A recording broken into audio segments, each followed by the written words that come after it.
ভরে দুই হাত তুলে বলুন, হরে কৃষ্ণ হরে কৃষ্ণ কৃষ্ণ কৃষ্ণ হরে হরে, হরে রাম রাম রাম হরে হরে। কেউ কেউ বলতে পারে হাত তুলবো কেন, আমি তো বেঁচে আছি, ওর কথা আমাকে শুনতে হবে কেন, ওর কথা শুনতে হবে কেন? না, হাতে শরণাগত হওয়া, স্যারেন্ডার করা। যদি কেউ পুলিশ গুলি ধরে না, হ্যাঁ, কত 156 ধারা হয়ে যায়, কি করবেন? ওই এর হাত তুলে ওই গৌরনীতায় হয়ে তখন যেতে হবে, কিন্তু ভগবানের কাছে নয়। কিন্তু নম্রতা না আসলে কখনো উন্নত জিনিস লাভ করা যায় না, তা না বিনয়ী না হলে জ্ঞান লাভ করা যায় না। কিন্তু এই কলিযুগ এরকমই, যে আমরা অল্প জেনে বেশি জানি এরকম মনে করি। তাই আমরা যা কিছু বলবো শাস্ত্র থেকে বলবো, মন গড়া কিছু বলি না। কেননা মন গড়া যে বলে সে কখনো সাধু হতে পারে না। যিনি শাস্ত্রের আচরণ নিজে করেন, অন্যকে শিক্ষা দেন, তিনি সাধু হতে পারেন। তাই সাধু কথার অর্থ হচ্ছে যিনি সৎ চরিত্রবান ভদ্রলোক। সাধু মানেই যে অনেক কিছু করতে হবে এমন কিছু নয়।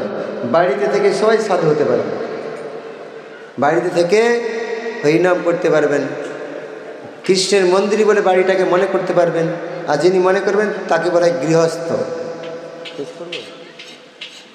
গৃহস্থিত থেকে যিনি ভগবানের সেবা করেন তিনি হচ্ছেন গৃহস্থ। আর নাহলে গৃহমেধি, অর্থাৎ নিজের আত্মীয় স্বজন, চামড়ার সঙ্গে রক্তের সঙ্গে সম্পর্কিত জনের জন্য কষ্ট করে গাধার মতন খেটে খেটে তাদের জন্য, যদিও তারা কেউ ভালোবাসে না।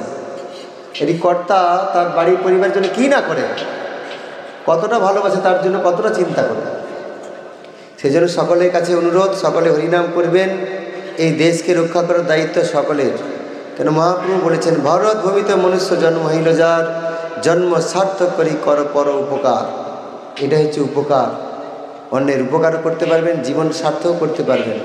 না হলে কখনো মরিবে কেমনে তরিবে, বিষয় সমন ডাকে, যাহার প্রতাপে ভুবন কাঁপয়ে, না জানি মর বিপাকে।